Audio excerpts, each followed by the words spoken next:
మనము వెలుతురున్న చోట అనే పుస్తకాన్ని చదువుకుంటున్నాం కదా. ఇది పరమహంస యోగానంద గారి స్పిరిచువల్ టీచింగ్స్ నుంచి వెలువడిన ఈ పుస్తకము. ధ్యాన ముద్రను అంటే ధ్యానాన్ని ముద్ర కాదు, ధ్యానం అనేది ఎలా మొదలు పెట్టాలి అంటే మన శరీరాన్ని ఏ విధంగా ప్రిపేర్ చేసుకోవాలి, ధ్యానాన్ని ఎలా మనము ఎలాగ ఆసన స్థితిని ఎలాగ సాధించుకోవాలి. ముందు సరి అయిన ఆసనం అనేది లేకపోతే మనకి ధ్యానం అనేది కుదరదు అనే విషయాన్ని మనము రాజయోగం అనే బుక్లో కూడా చదువుకున్నాం. అదే సేమ్ థింగ్ ఈ బుక్లో కూడా వ్రాయబడి ఉంది. పరమహంస యోగానంద గారు ఆనాటి ప్రజలకు తెలియజేసి వారి చేత ఒక చక్కటి ఆసన స్థితిని, ధ్యాన స్థితిని కలుగజేశారు. అది మనకు ఈ పుస్తకంలో రాయడం వల్ల తెలుస్తుంది. అయితే ఇది మనకి తెలిసినదే, మనకి బొత్తిగా తెలియని విషయం కాదు. ఇది మనం రాజయోగం అనే బుక్ చదువుకునేటప్పుడు తెలుసుకున్నాం. పూర్ణాత్మ అనే బుక్ని మనం ఇంతకు మునుపు చేసినప్పుడు కూడా ఈ విషయాలు కొన్ని వెలువడించారు. ఇప్పుడు మళ్ళీ ఈ బుక్లో కూడా ఆ విషయాలు అనేవి వస్తున్నాయి. అయితే మనం ఏం చేద్దామంటే ఈ ఫస్ట్ ఏం చెప్పారు, ఇది మనం చేస్తూ ఉంటాం కూడా రెగ్యులర్గా. అంటే ఈ బుక్స్ 3 పుస్తకాలు చదవక ముందే మన మెడిటేషన్స్లో నేను ఆ పద్ధతి పెట్టాను. ఏంటి, కూర్చునేటప్పుడు ఆలోచన రహిత స్థితిలోకి రావాలి అంటే ఏమి, నేను 40 డేస్ మెడిటేషన్స్ అవి జనాలకు చేయించేటప్పుడు కూడా నేను అవి వాళ్ళకి చేయించడం అనేది జరిగింది. మాకు ధ్యానం మీద ఆ, కొ- స్వ- కుదరటం లేదండి, మైండ్ ఉండట్లేదండి, ఆలోచనలు వస్తున్నాయండి అవన్నీ అంటూ ఉంటే నేను చేయించాను. అప్పటికి నేను బుక్స్ చదివాలా, కానీ బట్ అలా జరిగింది. ఇప్పుడు వాటికి గల కారణాలు నాకు ఇప్పుడు నా నా ముందుకు వస్తున్నాయి. అయితే ఈ ప్రారంభంలో ఈ శ్వాసాభ్యాసం అనేది చేయాలి. దీనికి ఈ బుక్లో పెట్టిన పేరు శ్వాసాభ్యాసము. ధ్యానము ప్రారంభించేటప్పుడు శ్వాసాభ్యాసం చేయాలి. ఏమిటి అలాగా అంటే, ముందుగా ఏమిటంటే ధ్యాన భంగిమలో కూర్చోవడము అంటే వెన్నెముకను నిటారుగా పెట్టి కళ్ళు మూసుకుని ఆలోచన రహిత స్థితిలో ఉండి మొట్టమొదట ఈ శ్వాస అన్నది రెండు సార్లు కంప్లీట్గా శ్వాసను పైకి తీసుకుని వదిలేటప్పుడు నోటితో వదలాలి. శ్వాసను పైకి తీసుకునేటప్పుడు ముక్కుతో తీసుకుని నోరు క్లోజ్ చేసే ఉండాలి. శ్వాసను వదిలేటప్పుడు నోటు నుంచి వదలమన్నారు. ఓకే, ఇది స్కూల్స్లో పిల్లలకు కూడా చేయించడం అనేది జరుగుతూ ఉంటుంది. ఎందుకు, మన ఊపిరితిత్తుల్లో అంటే ఊపిరితిత్తుల్లో ఏముంటుందండి, గాలి ఉంటుంది. ఈ గాలి రూపంలోనే అశాంతి, స్ట్రెస్, స్ట్రెయిన్ ఏమైనా అవన్నీ కూడా గాలి రూపంలో ఉంటుంది. ఆ గాలిని మనము నోటి ద్వారా వదిలేస్తాము. ముక్కు ద్వారా వదలడం కూడా జరుగుతుంది, కానీ నోటి ద్వారా ఎక్కువ గాలిని వదిలేయడం జరుగుతుంది అన్నమాట. సో కాబట్టి ముక్కుతోటి ఊపిరి పైకి పీల్చుకొని ఒక 4 సెకండ్స్ లేకపోతే 6 సెకండ్స్ వరకు ఊపిరిని బిగబట్టుకుని ఉంచుకుని ఊపిరిని కిందకి వదిలేటప్పుడు నోటి ద్వారా వదలడం. అది ధ్యాన స్థితికి మొట్టమొదట కూర్చోడానికి ముందు ఇది చేయమని చెప్తున్నారు పరమహంస గారు. ఓకే, అలాగే ఇదేంటంటే ఆ నోటితో వదిలేటప్పుడు అని వదలాలన్నమాట. కానీ కంఠధ్వని రాకుండా ఆ అని వదలకూడదు. కేవలము గాలి మాత్రమే నోట్లో నుంచి వదలమని చెప్పారు. సో ఈ శబ్దాన్ని ఊపిరితో మాత్రమే చెయ్యాలి, కంఠధ్వనితో కాదు. అంటే ఊపిరి ద్వారా పైకి పీల్చుకుంటున్నాము, ముక్కు ద్వారా ఊపిరి నిండా గాలి పీల్చుకుంటున్నాము. ఆ గాలి ఊపిరితిత్తుల్లో ఆ నిక్షిప్తమై ఉన్న అశాంతి, స్ట్రెస్, స్ట్రెయిన్ అనే వాటిని, అంటే ఈ కొత్త గాలి ఈ ఊపిరితిత్తుల్లో ఆల్రెడీ పేరుకుపోయిన అశాంతి, స్ట్రెస్, స్ట్రెయిన్ అనేటువంటి పాత గాలితో కలిసి ఈ నోటి ద్వారా కంప్లీట్గా బయటకు వచ్చేస్తుంది అనమాట. అది అక్కడ జరిగే విషయము ఇది. సో ముక్కుపుటల ద్వారా గాఢంగా ఊపిరి పీల్చి 6 సెకండ్ల వరకు ఊపిరిని బిగబట్టి తర్వాత నోటి ద్వారా ఆ గాలిని పూర్తిగా బయటకు వదిలేసేయాలి. వదిలేసిన తర్వాత బాడీని కంప్లీట్గా రిలాక్స్ చేయాలి. ఈ విధంగా కనీసం 3 సార్లు చేయమన్నారు పరమహంస గారు. ఓకే, మనం 4 సెకండ్లు చేస్తూ ఉంటాం, మీ అందరికి గుర్తుండే ఉంటుంది. ఇప్పుడు 6 సెకండ్లు చేద్దాం, ఏముంది అందులో. నెక్స్ట్ ఇంకొకటి ఏంటంటే, ఇంకొకటి ఇంకొక పాయింట్ ఏం చెప్పారంటే, వెన్నెముకను నిటారుగా పెట్టి కూర్చుని మొత్తం బాడీని అంతా కూడా బిగబట్టమంటున్నారు. అంటే ఏంటి, మనము చిన్న చిన్న పార్ట్స్గా కూడా బిగబట్టచ్చు. ఫస్ట్ కాలి వేళ్ళు కాలి వేళ్ళు ప్లస్ ఆ కాలి పిక్కలు అంతా కూడా గట్టిగా బిగబట్టడము, ఒక 4 సెకండ్స్ ఉంచడము, దాన్ని వదిలేయడము. ఆ తర్వాత తొడలు, తర్వాత పిరుదులు, తర్వాత పొట్ట భాగము, గుండె భాగము, మెడ, ఇలా ఈ కంఠం దగ్గర బిగబట్టడము, 4 సెకండ్స్ 6 సెకండ్స్ ఉంచడము, వదిలేయడము. అలాగే ముఖము, అలాగే ఇవన్నీ కూడా అలాగ బిగబట్టి, కండరాలను బిగబట్టి వదిలేయమంటున్నారు. అలా ఏంటంటే అది అంటే ఊపిరి పీల్చుకొని శరీరం అంతటిని బిగబట్టి, తర్వాత ఒక 4 సెకండ్స్ 6 సెకండ్స్ అలా ఉంచి ఆ బిగబట్టుకొని ఆ ఊపిరిని అలాగ శరీరం వదిలేయడం అనమాట. ఆ బిగింపును కూడా వదిలేయడం, శరీరాన్ని కూడా సడలించడం. ఇలా గనక చేసినట్లయితే యోగి సరైన పద్ధతిలో గాఢంగా ఊపిరి తీసుకోవడంతో మొదలు పెడతాడు. చూసారా? అంటే ఏంటి, అశాంతి అనేది ఊపిరితిత్తుల్లోనే కాకుండా రకరకాల అవయవాల్లో కూడా ఉంటాయి. అవన్నిటినీ కూడా మనం వదిలేసేసి ఫ్రీ అయిపోవడం అన్నమాట. ఇది కంపల్సరీగా ధ్యానానికి కూర్చోవడానికి ముందుగా చెయ్యాలని చెప్పేసి పరమహంస గారు చెబుతున్నారు. దానివల్ల ఏమవుతుందంటే శరీరానికి నిశ్చల స్థితి వస్తుంది. ఇప్పుడు చూడండి, కొంతమంది ధ్యానం చేస్తూ కూడా ఇలా ఇలా ఇలా కదులుతూ ఉంటారు, లేకపోతే ఇలా గోకుతూ ఉంటారు. పిల్లలైతే మరీను. దానికి గల కారణం ఏంటంటే శరీరానికి స్టెబిలిటీ లేకపోవడం లేదు వాళ్ళకి. శరీరానికి ఆ స్టెబిలిటీ రావాలి. ఎందుకు? శరీరంలోని అనేక పార్ట్స్ అనేక విధాలుగా అనేక విధాలైన కర్మల్లో ఇండల్జ్ అయ్యింది. పిల్లలు కదా, పిల్లలు ఏంటి, ఆడుతుంటారు, పాడుతుంటారు, గెంతుతుంటారు, అక్కడికి వెళ్తుంటారు, ఇక్కడికి వెళ్తుంటారు, లేకపోతే ఆ ఆలోచన ఈ ఆలోచన, పెద్దవాళ్ళకి లాగే వాళ్ళకి ఉంటాయి ఏవో ఆలోచనలు. సో ఈ శరీరం అంతా కూడా మైండ్తో సహా రకరకాల కర్మల్లో ఇన్వాల్వ్ అయి ఇండల్జ్ అయి ఉండిపోవడం వల్ల వాళ్ళ శరీరంలో ఆ కదలిక ఆ స్టెబిలిటీ అనేది కోల్పోతారు. ఆ పిల్లలు కదా అలాగే ఉంటారు అనుకుంటాము, కానీ పిల్లలే కానీ అలా ఉండాల్సిన అవసరం లేదు. ఏదో కొద్దిగా పిల్లల్లో చంచలం అనేది ఓకే, కానీ టూ మచ్గా చంచలం ఉండవలసిన అవసరం లేదు పిల్లలైనంత మాత్రం చేత. సో పెద్దవాళ్ళకు కూడా అదే పరిస్థితి ఉంటూ ఉంటుంది. అదేంట అందుకని ఇక్కడ ఏం చెప్తున్నారంటే శరీరానికి నిశ్చల స్థితిని తీసుకుని రావాలి. నిశ్చల స్థితిని ఎప్పుడైతే తీసుకుని వస్తారో ఆటోమేటిక్గా ధ్యానం అనేది కరెక్ట్గా కుదురుతుంది.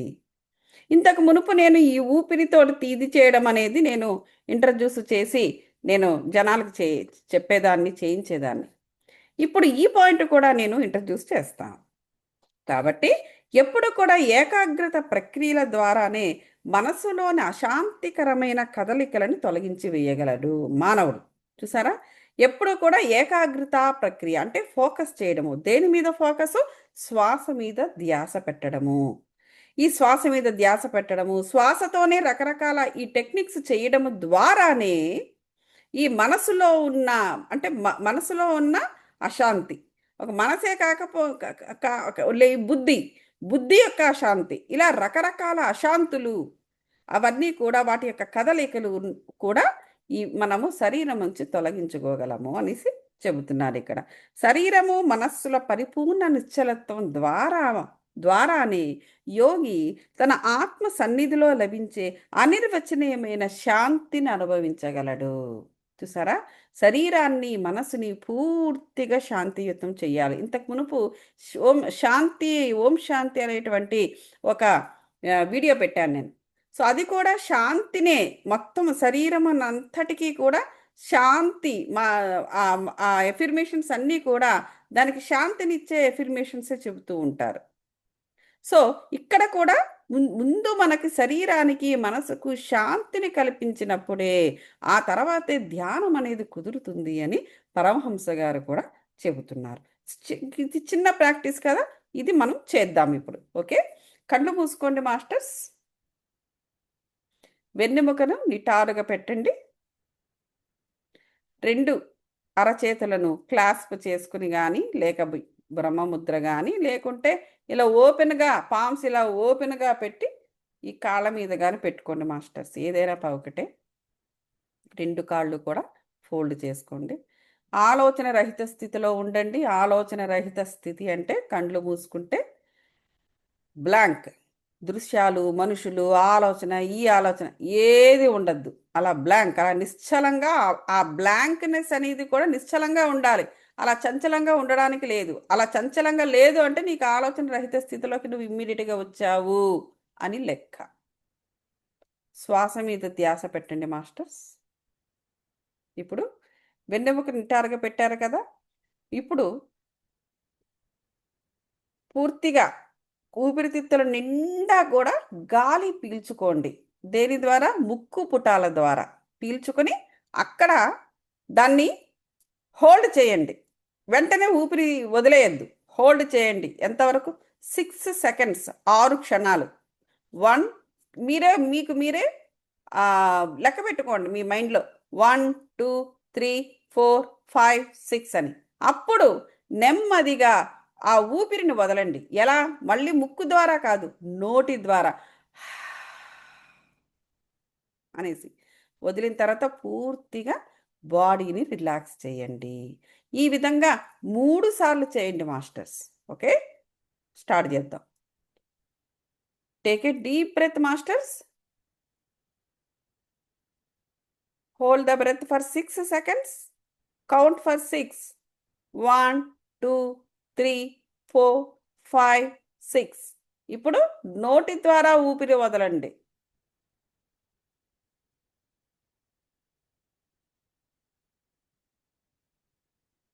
కంప్లీట్గా బాడీని రిలాక్స్ చేయండి. అంటే మన ఊపిరి పైకి తీసుకునేటప్పుడు మన పొట్ట లోపలికి వెళ్తుంది, రైట్? ఇప్పుడు ఊపిరి వదిలేటప్పుడు, నోటితో ఊపిరి వదిలేటప్పుడు పొట్ట నార్మల్ ఒరిజినల్ పొజిషన్కి వచ్చేస్తుంది. కంప్లీట్గా బాడీని రిలాక్స్ చేయండి masters. Again take a deep breath. Hold the breath for 6 seconds.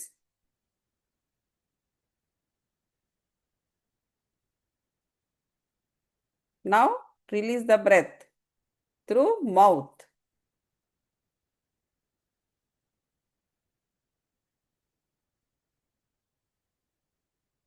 మరొకసారి, third time. Take a deep breath for 6 seconds. Hold the breath.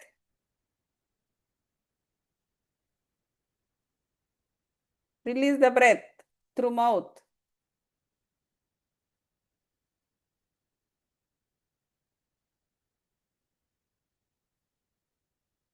కంప్లీట్గా శరీరం మొత్తం డ్రూప్ అయిపోవాలి. అలా రిలాక్స్ అవ్వండి మాస్టర్స్. ఇప్పుడు శరీరానికి నిశ్చల స్థితిని, శరీరానికి మనసుని నిశ్చల స్థితిని తీసుకురద్దాం. ఇప్పుడు కాలి వేళ్ళు, పాదాలు గట్టిగా బిగించండి మాస్టర్స్. ఊపిరి తీసుకుని బిగించండి. 6 సెకండ్స్ హోల్డ్ చేయండి. ఇప్పుడు శరీరాన్ని సడలించండి ఊపిరి వదులుతూ. నెక్స్ట్, కాళ్ళ యొక్క పిక్కలు బిగించండి. ఊపిరి తీసుకోండి. ఊపిరిని 6 సెకండ్స్ హోల్డ్ చేయండి. ఇప్పుడు శరీరాన్ని సడలించండి, ఊపిరి వదలండి.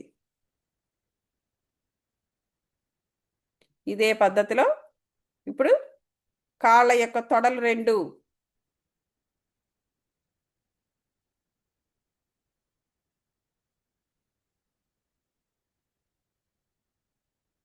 After 6 seconds release the breath and శరీరాన్ని కూడా సడలించండి.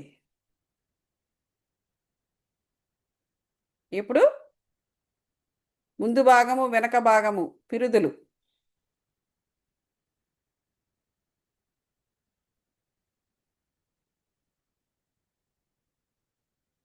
రిలీజ్. బ్రెత్ని, శరీరాన్ని వదిలించాలి, సడలించాలి. అలాగే అబ్డామిన్ ఫ్రంట్ టు బ్యాక్, పిరుదులతో సహా మళ్ళీ రిలీజ్. పొట్ట, ముందు వెనక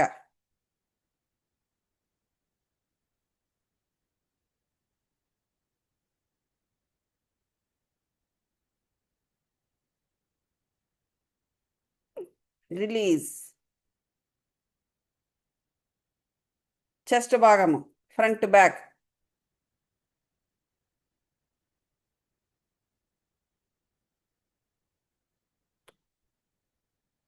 రిలీజ్. ఊపిరితో సహా ఊపిరి అండ్ శరీరాన్ని కూడా సడలించండి. నెక్స్ట్ భుజాలు, చేతులు, పిడికిలు బిగించి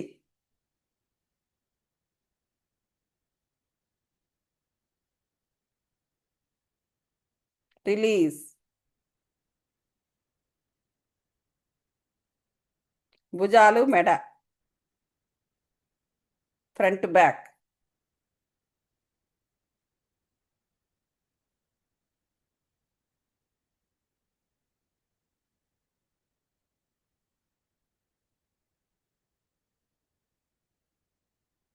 రిలీజ్.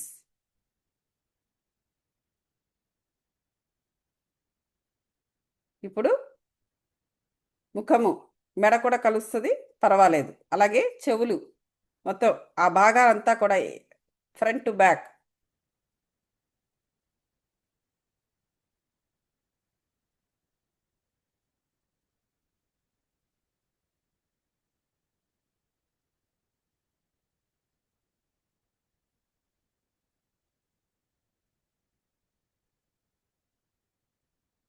రిలీజ్.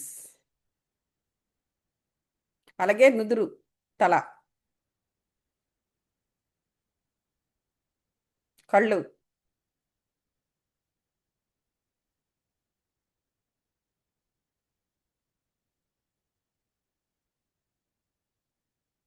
రిలీజ్.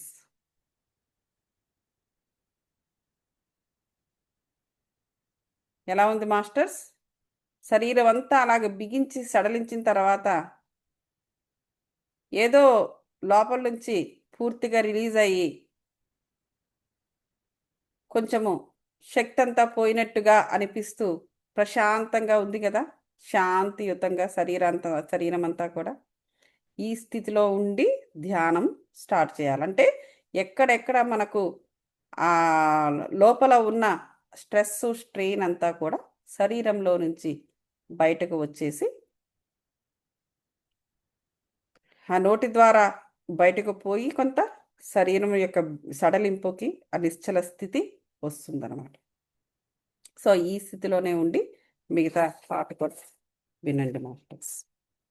ఇది. సో ఈ విధంగా మనము ధ్యానానికి ముందు కూర్చునేటప్పుడు ఒక చిన్న ప్రిపరేషన్, దీన్ని ఏమంటారంటే ప్రిపరేటరీ కోర్స్ అని కూడా అనొచ్చు. అంటే మామూలుగా యోగాసనాలు వేసే వాళ్ళకు ఇది తెలుస్తుంది. వాళ్ళకు ప్రిపరేటరీ ఇది ఉంటుంది, వాళ్ళు చేస్తారు. వాళ్ళు మెడ ఇలాగనడము, ఇలాగనడము, ఇట్లాంటివి కొన్ని చిన్న చిన్న ప్రిపరేటరీ అంటే ప్రిపేర్ చేసుకుంటారు బాడీని యోగాసనాలు చేయడానికి. అదే విధంగా శ్వాస ద్వారా ఈ బాడీని ప్రిపేర్ చేసుకోవడం అనేది ఈ ధ్యానంలో కూడా ఉంది, రాజయోగంలో కూడా ఉంది. అప్పుడే ఆటోమేటిక్గా ఏముంటుందంటే ధ్యాన స్థితిలోకి బ్రెయిన్, శరీరము వచ్చేసిందంటే మనసు కూడా నిలబడిపోతుంది. అప్పుడు నీకు ఆలోచన రహిత స్థితి చాలా ఈజీగా వస్తుంది. అంటే మనం ఏదైనా కూడా బాడీతో మనం ఎక్స్పీరియన్స్ చేస్తూనే లోపలికి వెళ్ళాలండి. ఎందుకంటే ఇదే ముందు ఎక్స్పోజ్ అవుతుంది దేనికైనా, మంచికైనా చెడుకైనా. సో కాబట్టి శరీరం చాలా ఇంపార్టెంట్, దాన్ని టేక్ కేర్ చేయడము చాలా ఇంపార్టెంట్. ఇలా చేసినప్పుడు కొంచెం చెమటలు వస్తే రావచ్చు, పర్వాలేదు. సో ఆ విధంగా శాంతి ఎప్పుడైతే ఆ అశాంతి అంతా బయటికి వదిలేసామో శాంతి అనేది వెంటనే ఆక్రమిస్తుంది. ఈ శరీరానికి ఆక్రమిస్తుంది, మనసుకి ఆక్రమిస్తుంది, బుద్ధికి ఆక్రమిస్తుంది. అలాగా ఆత్మకు కూడా శాంతి చేరుతుంది. అట్టి సమయంలో ధ్యానం చేస్తే అప్పుడు ధ్యానం కుదురుతుంది, కరెక్ట్గా కుదురుతుంది. అంటే ఇదే అధిచేతనా స్థితి అంటారు. దీనిని అధిచేతనా స్థితి అని కూడా అంటారు, రాసుకోండి. ఈ విధంగా చేసిన తర్వాత కుదిరిన ధ్యానాన్ని అధిచేతనా స్థితి అంటారు. అంటే ఏంటి? మరింత గాఢతరమైన ధ్యానముతో భక్తుడు శాంతిని గురించి ఆ విధమైన ఎరుకను విస్తరింపజేసుకున్నప్పుడు విశ్వమంతటా తన చైతన్యము శాంతితో పాటు విస్తరిస్తోందని, అన్ని జీవరాశులు సృష్టి అంతా ఆ శాంతిలోనే మునిగి ఉన్నాయి అనేటువంటి అనుభూతిని పొందుతాడు. అది ఇప్పుడు శాంతి అనేటువంటి అనుభూతిని ముందు మన శరీరానికి కలిగించినప్పుడే అది శరీరము ద్వారా ఆ శాంతి అనే తరంగము, ఏదైనా కూడా ఎనర్జీయే కదండి. ఎనర్జీ అంటే ఏమిటి? తరంగాలు, వేవ్స్. ఏదైనా కూడా తరంగాలు. ఆ శాంతి అనే తరంగాన్ని నువ్వు ఈ శరీరానికి నువ్వు ఇవ్వాలి. ఈ శరీరము ఇది ఒక వాహనంగా ప్రయాణం చేస్తుంది, పని చేస్తుంది. వాహనమయ్యి నువ్విచ్చిన శాంతిని తన ద్వారా మిగతా పార్ట్స్కి కూడా పంపుతుంది. మనసుకి, బుద్ధికి, ఆత్మకి కూడా తీసుకెళ్తుంది. ఎప్పుడైతే శాంతి ఆత్మ వరకు వెళ్ళి ఆత్మశాంతిని పొందడం అనేది జరిగిందో అప్పుడే మానవుడు నమ్మడం మొదలు పెడతాడు, శాంతిని నమ్మడం మొదలు పెడతాడు. ప్రశాంతంగా ఉండడము అనేది కాదు, లేకపోతే ఎవ్వరూ లేని చోట ఉండడం అనేది కాదు. ఎవ్వరూ లేని చోట ఒంటరిగా ఉంటే శాంతి దొరుకుతుందా అనుకోవడానికి లేదు ఇక్కడ. అది ఇక్కడ మనం అర్థం చేసుకోవాల్సింది. 10 మందిలో 100 మందిలో ఉన్నా కూడా నువ్వు శాంతిగా ఉండగలగాలి. అది ఇక్కడ మెయిన్.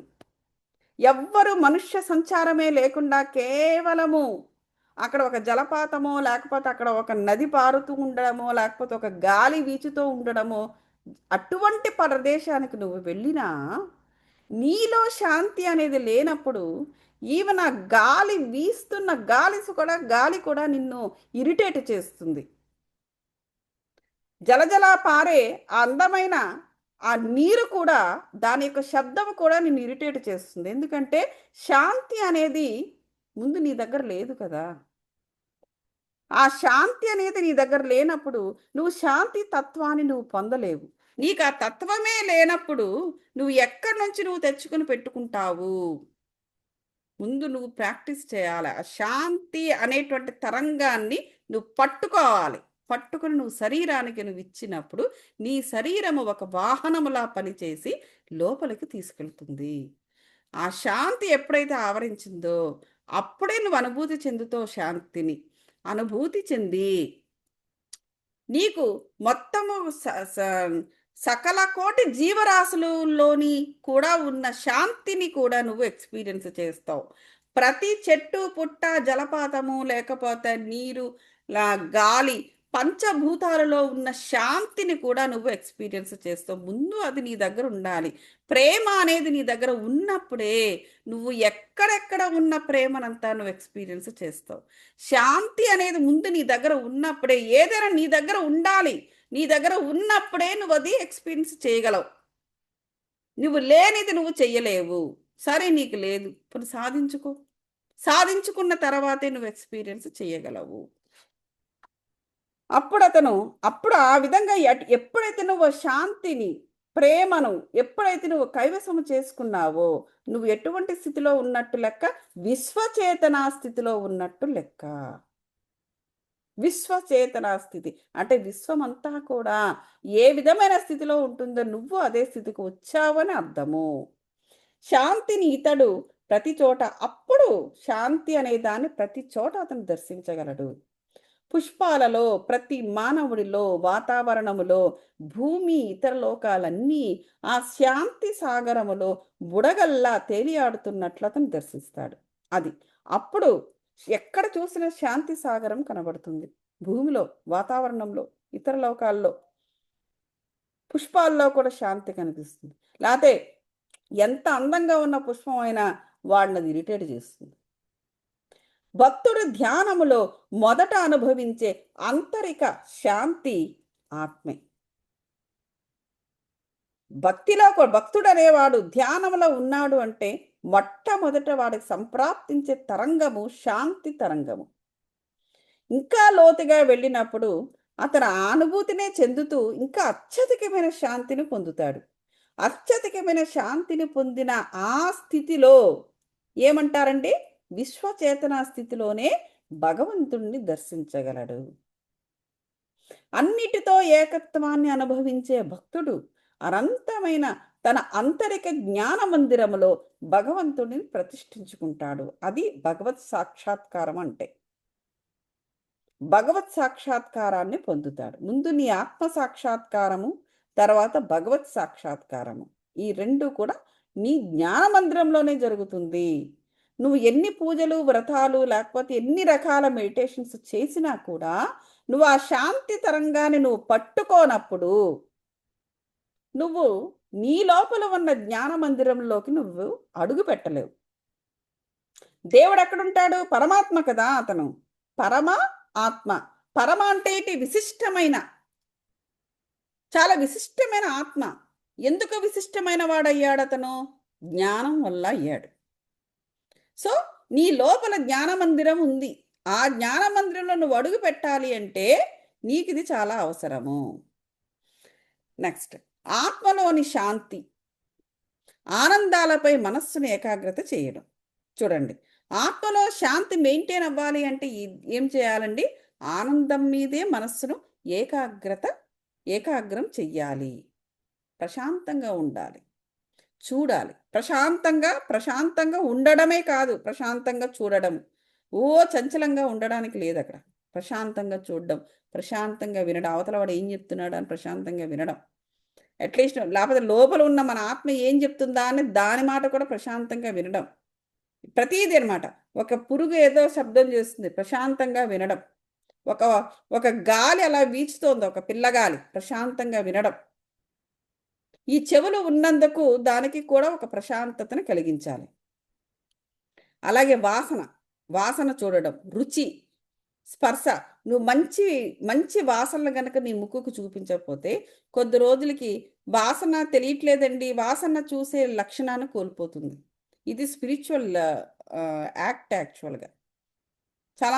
చాలామందికి ఎంత దగ్గరికి పెట్టుకుంటేనే కానీ మాకు వాసన తెలియదండి, ఏంటో వాసన తెలియట్లేదు ఈ మధ్య, ఇంకా మేము ముసలోళ్ళు అయిపోతున్నాం కదా అంటుంటారు. ముసలోళ్ళు అయిపోవడము లేకపోతే వయసులో పెద్దలు అవ్వడం కాదు అక్కడ. నీ ముక్కుకి ఏం కావాలో ఆ ముక్కుకి పడేయాల్సిన మేత నువ్వు పడేయటం లేదు. కళ్ళు తొందరగా పోతుంటాయంటే అదే చూపు తగ్గిపోతూ ఉంటుంది. చిన్నపిల్లల్లో కూడా వస్తుంది కదండి కళ్ళజోడు. చిన్నపిల్లల్లో వస్తుంది. ఎందుకు? అటువంటి శరీరాన్ని వాళ్ళు కలిగి ఉన్నారు. పూర్వజన్మలో ఆ కంటికి వేయాల్సిన సరైన మేత వాళ్ళు వేయలేదు కాబట్టి. సో ఇప్పుడైనా వెయ్యండిరా అని చెప్పేసి గుర్తు చేస్తుంది. ఏమిటి? నేచర్. అది రుచి. అలాగే స్పర్శ, రుచి. సరైన భోజనం చేయడం అవట్లేదండి, ఇంకా నాకు భోజనం మీద ఇంట్రెస్ట్ పోయిందండి అంట. పోతుంది. ఎందుకంటే నీకు సరిగ్గా భోజనం తిందాము అనేటప్పటికీ నీకు ఏదో ఒకటి నెత్తి మీద వచ్చి పడుతుంది. దానికి గల కారణం ఏంటి? ఈ నాలుగుకి నువ్వు అందించాల్సిన సరైన రుచి నువ్వు అందించట్లేదు. భోజనమే కాదు, మంచి మాటలు, మంచి ఆత్మజ్ఞాన పలుకులు నువ్వు పలకటం లేదు. అలాగే ఈ ఈ నోటికి కావలసిన సరైన ఇది, నీ నోరు కూడా నీకు కమ్యూనికేట్ చేస్తుంది. ఈ మధ్య నాకు నోటితో ప్రాబ్లమ్స్ వస్తున్నాయి. అది కమ్యూనికేట్ చేస్తున్నది ఏమిటి అనేది. రిస్ట్రిక్టెడ్ ఏమి తినాలో అదే తినాలి. ఇంత మునుపు ఏదేదో తిన్నాం కదా, అందులో అవే ఇప్పుడు కంటిన్యూ చేస్తామంటే కుదరదు. ఇట్లా ఇవన్నీ చూసుకుంటూ ఉండాలన్నమాట. సో ఇవన్నీ కూడా ఏంటంటే ఇంద్రియ సంవేదనాలతో నిండి ఉంటుంది. చూసారు, ఇక్కడ క్లియర్గా రాశారు. ఎందుకు? ఈ చూడడము, వినడము, వాసన, రుచి, ఈ స్పర్శలన్నీ కూడా ఒక్కొక్కసారి మనకి ఎందుకు బాధిస్తున్నాయంటే అవన్నీ కూడా ఇంద్రియ సంవేదనలతో నిండి ఉన్నాయి కాబట్టి. అది ప్రపంచానికి అది అది అందుచేత అటువంటి ఇంద్రియ సంవేదనాలతో నిండి ఉంది కాబట్టి ఏ ఇంద్రియ శక్తి మన బాధిస్తుందో అర్థం చేసుకుని దానికి వీడుకోలు పలకండి. చూసారు, ఇక్కడ వీడుకోలు పలకమన్న వదిలేయమన్నారు వాళ్ళు అంటున్నారు. ఆత్మ తనను తాను వ్యక్తపరచుకునే అంతరంగంలోకే వెళ్ళండి. అది దేహ సంబంధమైన సంవేదనలన్నిటినీ వదిలివేయండి. పరమహంస గారు చెప్తున్నారు, దేహ సంబంధమైన సంవేదనల్ని ఇంక వదిలేస్తూ ఉండాలి నువ్వు. ఎందుకంటే నువ్వు స్పిరిచువల్ పాత్రలోకి వచ్చేసావు కాబట్టి దానికి కావలసినవి నువ్వు అది ఏర్పాటు చేసుకోవాలి. నువ్వు ఇంకా ఆ దేహ సంబంధమైన సంవేదనలతో నువ్వు కలిసి ఉన్నావు అంటే ఇది ఇలా బాధిస్తూ ఉంటుంది. అశాంతికరమైన ఆలోచనలన్నిటినీ విడిచిపెట్టండి. నీకు ఒక ఆలోచన అశాంతిని కలిగిస్తుంది, వదిలేయ్. అవసరం లేదది. నీకెందుకు అశాంతిని కలిగిస్తుంది? అది నీ ఆత్మ అది వద్దనుకుంటుంది కాబట్టి నీకు ఆ విషయం అశాంతి కలుగుతుంది. ఒక వ్యక్తి యందు నీకు అశాంతి కలుగుతోంది అంటే ఎందుకు కలుగుతుంది? నీ ఆత్మ వాడిని వద్దంటోంది, లేకపోతే ఆమెను వద్దంటోంది. వదిలేయడమే, ఇంకా వేరే మార్గం లేదు. శాంతి ఆనందాల గురించిన ఆలోచన మీదే మనస్సును లగ్నం చెయ్యాలి. నేను ఏమి చేస్తే, ఏమి ఆలోచిస్తే, ఏమి తింటే నేను శాంతియుతంగా ఉంటాను, నేను ఏమి చేస్తే, ఏమి ఆలోచిస్తే, ఏ విధంగా నేను ఉంటే నేను ఆనందంగా ఉంటాను, దాని మీద మనసు లగ్నం చేయమంటున్నారు. దైవ సామ్రాజ్య ద్వారం రెండు కనుబొమ్మల మధ్యనున్న భౌతిక ప్రపంచానికి అతీతమైన చైతన్య స్థానమైన సూక్ష్మ కేంద్రంలో ఉంది. అది దైవ సామ్రాజ్య ద్వారం. ఇది అంటే మూడో కన్ను, అంతే కదా. మూడో కన్ను అనేది దైవ సామ్రాజ్యము, విశ్వం అనుకోండి, దైవ సామ్రాజ్యం అనుకోండి, అదే మనకి డేటా అంతా మనకి తెలియపరిచేది మూడో కన్ను. సో ఇది చైతన్య స్థానమైన సూక్ష్మ కేంద్రంలో ఉంటుంది. అంటే ఏంటి? మనము యాక్చువల్గా మన ఆత్మ అనేది కంప్లీట్గా రావండి. మనకి ఏదో బుక్లో అక్కడ చదివాను, పరమాత్మతోనే మేజర్ పోర్షన్ అంతా కూడా మనము ఆ లోకంలో, ఏ లోకం నుంచి అయితే మన ఆత్మ వెలువడుతుందో ఆ లోకంలోనే మేజర్ పోర్షన్ ఉంటుంది. కొంచెమే మనం భూమి మీదకి వస్తాము. అందువల్ల మనకు ఆ కనెక్షన్స్ ఉంటాయి నిద్రపోయేటప్పుడు, లేకపోతే సూక్ష్మ శరీర యానాలు మనం చేస్తూ ఉంటాం. ఎక్కడికి వెళ్తుంది మరి? మనలో నుంచి బయటికి సూక్ష్మ శరీరం బయటకు వచ్చి యాస్ట్రల్ ట్రావెల్ ఎక్కడికి వెళ్తుంది? అక్కడ ఉంది, దాని మేజర్ పోర్షన్ అంతా కూడా అక్కడ పోతూ ఉంటుంది. చాలా చిన్న భాగమే, దానికే ఇన్ని చేస్తున్నాం మనము. అది మనుషుల మధ్య టెలిపతి ఉంటూ ఉంటుంది, లేకపోతే మనుషుల మధ్య సోల్మేట్స్ అంటారు. ఎందుకంటే ఆ సోల్మేట్స్ ఎక్కడ? ఆ లోకంలో సోల్మేట్స్ చిన్న చిన్న పోర్షన్స్ మాత్రమే భూమి మీదకి వచ్చి అన్ని రకాల పనులు చేస్తున్నాయి. కొట్టుకుంటారు వాళ్ళిద్దరు, లేకపోతే ప్రేమించుకుంటారు వాళ్ళిద్దరు, లేకపోతే ఏమైనా కూడా ఆ చిన్న చిన్న పోర్షన్స్. ఇక్కడ మేజర్ అంతా కూడా అక్కడే ఉంటుంది. సో అందువల్ల వాళ్ళు అక్కడే సోల్మేట్స్. ఇక్కడ భూమి మీదకి వచ్చిన తర్వాత అవ్వచ్చు, అవ్వకపోవచ్చు, చెప్పలేం. శత్రువు కూడా సోల్మేట్ అంటారు. కిందకు వచ్చిన తర్వాత శత్రుత్వంని, అంటే ఆ కర్మ కావచ్చు, లేకపోతే ఇంతకు మునుపు వాళ్ళు రిజాల్వ్ చేయకుండా వదిలేసిన ఆ ఇష్యూస్ని ఇప్పుడు రిజాల్వ్ చేసుకుంటూ ఉండొచ్చు. అక్కడ ఆనాడు ముగింపు ఇవ్వని స్టోరీలకి ఇప్పుడు ముగింపు ఇచ్చుకుంటూ ఉండొచ్చు. ఆ ప్రాసెస్లో వాళ్ళు కొట్టుకోవచ్చు, లేకపోతే బాధించుకోవచ్చు, ప్రేమించుకోవచ్చు. ఎందుకు? వాళ్ళిద్దరు సోల్మేట్స్. ఎక్కడ? ఇక్కడ కాదు, అక్కడ. సో ఇవన్నీ కూడా ఎందుకు? అది దైవ సామ్రాజ్యంలోనే ఉంటుంది మేజర్ పోర్షన్ ఆఫ్ సోల్, అదనమాట. అందువల్ల మనకు అన్నీ వస్తూ ఉంటాయి. మాయలో కొంతమంది ఏంటంటే కంప్లీట్గా మాయలో ఉండిపోతారు, అదే నిజం అనుకుంటారు, లేకపోతే అది చాలు అని కూడా అనుకుంటారు. ఇదంతా మాయ, ఇది నిజం కాదని తెలిసినా కూడా ఇదే బాగుంది అనుకుని ఉండిపోయే వాళ్ళు కూడా ఉన్నారు. నాకు ఈ మధ్య అలాంటి వాళ్ళు కూడా తారసపడుతున్నారు. అదన్నమాట. మీ చైతన్యం దైవ చైతన్యంలోకి విస్తరిస్తున్నట్లు అనుభూతి చెందుతూ ఉండండి. మీకు ఏ రకమైన అవరోధాలు లేనట్టు, శరీరం పైన ఏ విధమైన వ్యామోహం లేనట్టు, ఆధ్యాత్మిక నేత్రము ద్వారా ప్రవేశించగలిగే దైవ సామ్రాజ్యంలోకి మీరు మునుముందుకు పోతున్నట్టు అనుభూతి చెందుతూ ఉండండి. చూసారా? ఎప్పుడు కూడా ధ్యాన స్థితిలో ఉండేటప్పుడు ఇటువంటి అనుభూతులనే చెందాలి. వాడితో ఈ ప్రాబ్లం వచ్చింది, ఎందుకు వచ్చింది అని ప్రశ్నించుకోవడం, వీడితో ఈ ప్రాబ్లం ఉంది, ఏం చేయాలి, ఇవి అంటే చెయ్యవచ్చు. అవి కూడా మనకి చాలా అవసరమైన విషయాలు అయితే యాస్ట్రల్గా అడగొచ్చులేండి, కాదని కాదు. అది కూడా ఉంది, చెప్తారు మాస్టర్సు. మీకు ప్రశ్నించుకొని మీరు ధ్యానంలో కూర్చోండి అంటారు, నేను తప్పు అని చెప్పను. కాకపోతే ఏంటంటే అవి ఏమీ శాశ్వతము కాదని చెప్తున్నాను నేను, అంతే. సో శాశ్వతమైనవి ఏమిటి అంటే ఇదే. నాతో కలిసి ఇలా ప్రార్థించండి అంటున్నారు. ఏమిటి? దివ్య జనక అంటే తండ్రి, దివ్యజనక నా ఆధ్యాత్మిక నేత్రాన్ని తెరువు. అప్పుడు నేను నీ సర్వవ్యాపక సామ్రాజ్యంలోకి ప్రవేశించగలుగుతాను. తండ్రి, దుఃఖానికి నిలయమైన ఈ భౌతిక ప్రపంచములో నన్ను వదిలివేయకు. అది దుఃఖానికి తండ్రి, దుఃఖానికి నిలయమైన ఈ భౌతిక ప్రపంచంలో నన్ను వదిలేయకు. నన్ను అంధకారంలో నుంచి వెలుగులోకి, మృత్యువు నుంచి అమరత్వానికి, అజ్ఞానం నుంచి అంతులేని జ్ఞానానికి, దుఃఖం నుంచి శాశ్వతమైన ఆనందానికి నన్ను నడిపించు. ఈ ప్రార్థన చేసుకుంటూ ఉండాలి. రాసుకోండి కావాలంటే. దివ్యజనక నా ఆధ్యాత్మిక నేత్రాన్ని తెరువు. అప్పుడు నేను నీ సర్వవ్యాపక సామ్రాజ్యంలోకి ప్రవేశించగలుగుతాను. తండ్రి, దుఃఖానికి నిలయమైన ఈ భౌతిక ప్రపంచములో నన్ను వదిలేయకు. నన్ను అంధకారంలో నుంచి వెలుగులోకి, మృత్యువులో నుంచి అమరత్వంలోకి, అజ్ఞానము నుంచి అంతులేని జ్ఞానానికి, దుఃఖము నుంచి శాశ్వతమైన ఆనందానికి నన్ను నడిపించు. ఎంత బాగుందండి ఈ ప్రార్థన! ఇంతకన్నా ఇంకేం కావాలి?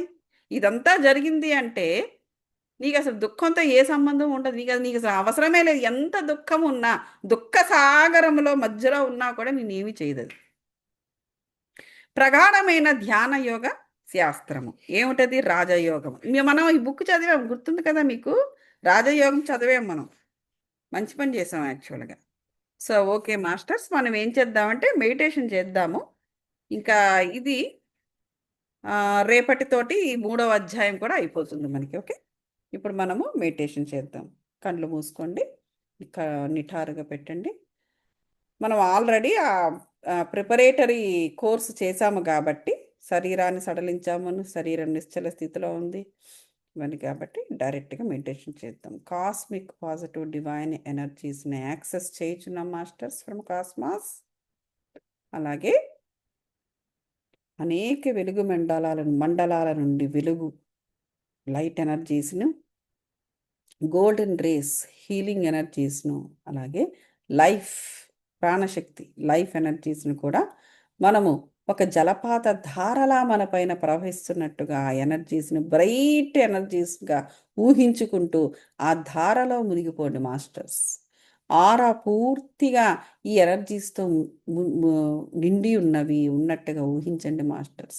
ఆరాన్ని కొన్ని కిలోమీటర్ల దూరం వరకు ఆరాన్ని ఎక్స్పాండ్ చేయండి. అన్నింత కిలోమీటర్ల దూరం వరకు మన ఆరా అలాగా ఎక్స్పాండ్ అయ్యి అందులో పూర్తిగా ఈ దివ్య ఎనర్జీస్ అందులో బ్రైట్గా నిండి ఉన్నట్లుగా ఊహించండి మాస్టర్స్. క్రమేపీ ఆ ఎనర్జీస్ 7 శరీరాల్లోకి ప్రవేశించి 7 శరీరాల్లో ఉన్న ప్రతి కణములోనూ, కణముల మధ్య భాగము, కణముల లోపల ఉన్న న్యూక్లియస్ లోపల ఉన్న DNA కోడ్ అంతా కూడా విరివిగా విస్తారంగా ఎనర్జీస్ ప్రవహిస్తూ ఎక్కడెక్కడ negative energies, toxic energies, no longer serve energies, మీది కానీ నాది కానీ మనది కానీ ఎనర్జీస్ మన ప్రాపంచిక ఎదుగుదలకి కానీ లేదా ఆత్మ స్పిరిచువల్ ఎనర్జీస్ స్పిరిచువల్ వరల్డ్కి కానీ ఎదుగుదలకి కానీ ఎందుకు సహాయపడని ఎనర్జీస్ను అన్నిటినీ, అటువంటి నెగిటివ్ ఎనర్జీస్ అన్నిటినీ కూడా బయటకు పారద్రోలినట్టుగా, మన పాజిటివ్ ఎనర్జీస్ పారద్రోలినట్టుగా ఊహించండి మాస్టర్స్. అలా బయటికి బెడిలిపోయిన నెగిటివ్, టాక్సిక్, నార్సిసిస్టిక్ ఎనర్జీస్ అన్నిటిపై దాడి చేసి వాటి యొక్క నెగిటివ్ ఆస్పెక్ట్స్ని పూర్తిగా డిస్ట్రాయ్ చేసినట్టుగా ఊహించండి మాస్టర్స్. ఆ విధంగా ఆ ఎనర్జీస్ ప్యూరిఫై అయ్యి ప్రకృతిలో కలిసిపోయినవి, ఇక మన వెనకకు రావు.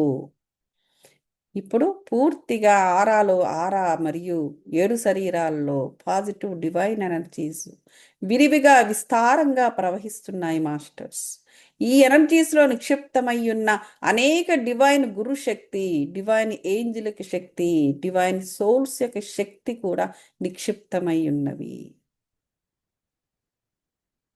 ఈ విధంగా శ్వాస మీద ధ్యాస పెడుతూ ఎనర్జీస్ అంతటినీ కూడా ఒక గ్లోబ్ లాగా ఊహించుకొని ఆ ఎనర్జీ గ్లోబ్లో కూర్చుని మెడిటేషన్ చేస్తున్నట్టుగా ఊహించండి. ఈ విధమైన బ్రైట్ ఎనర్జీస్ ద్వారా ఇంతకన్నా బ్రైటెస్ట్ ఎనర్జీస్ పరమాత్మ యొక్క ఎనర్జీస్తో కనెక్ట్ అయి ఉన్నట్టుగా ఊహించుకుంటూ క్రియేట్ చేసుకోవడము, ఊహించుకోవడము, మేనిఫెస్ట్ చేసుకోవడం అనేది మానవ శక్తులు మాస్టర్స్.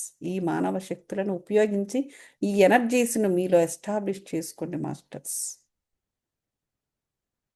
ఈ విధంగా ఆత్మతో కనెక్ట్ అయ్యి, పరమాత్మతో కనెక్ట్ అయ్యి, పరమాత్మ యొక్క రియాలిటీస్ని అనుభూతి చెందుదాం మాస్టర్స్.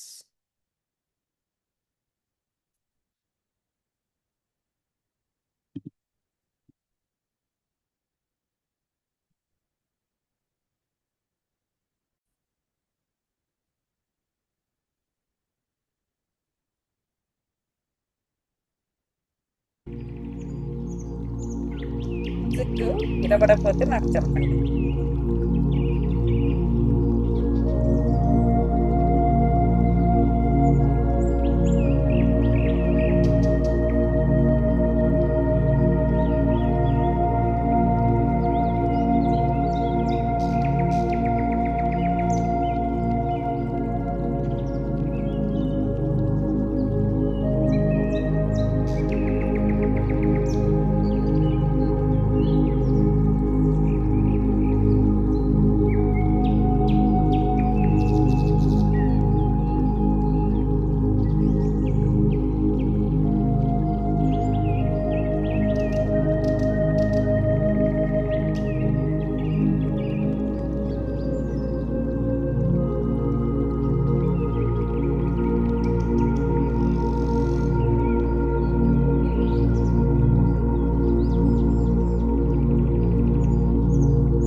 Masters.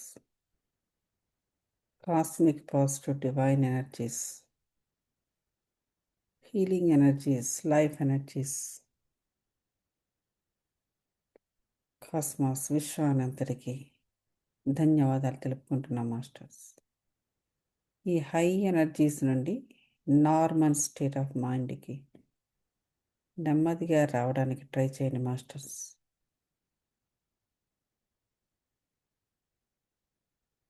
అలాగే పంచభూతాలకు ప్రకృతి మాతకు ధన్యవాదాలు తెలుపుకుంటున్నాము. జన్మనిచ్చిన తల్లిదండ్రులకు అలాగే సొసైటీకి ధన్యవాదాలు తెలుపుకుంటున్నాము.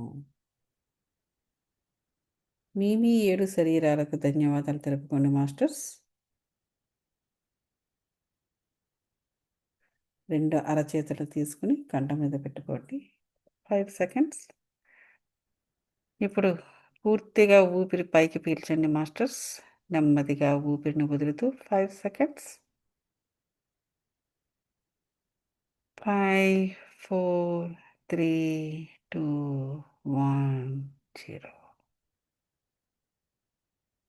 ఇప్పుడు 2 కళ్ళు ఓపెన్ చేసి 2 అరచేతులను నెమ్మదిగా నవ్వుతూ చూసుకోండి masters. Thank you so much. మనకు తెలియకుండానే గంట సేపు మెడిటేషన్ చేశాం మాస్టర్స్. చూసారా, శాంతి అనేదాన్ని, శాంతి తరంగం అనేదాన్ని శరీరానికి పరిచయం చేసి శరీరం ద్వారా లోనికి ప్రవేశించింది ఆ తరంగము. మనకి తెలియకుండానే గంట సేపు మనము ధ్యాన స్థితిలో ఈజీగా ఉన్నాము. ఇదనమాట. ఈ ప్రాక్టీస్ని మనం రోజు చేయాలి. Thank you so much. ఏదైనా ప్రశ్న ఉంటే నన్ను అడగవచ్చు. ఏ ప్రశ్న లేకపోతే థ్యాంక్ యూ సో మచ్. మళ్ళీ ఇదే సమయానికి రేపు కలుద్దాం. మిగతా అధ్యాయంలో మిగతా భాగాలు పూర్తి చేసుకుని 3వ అధ్యాయం కూడా దిగ్విజయంగా పూర్తి చేసుకుందాం మాస్టర్స్. Thank you.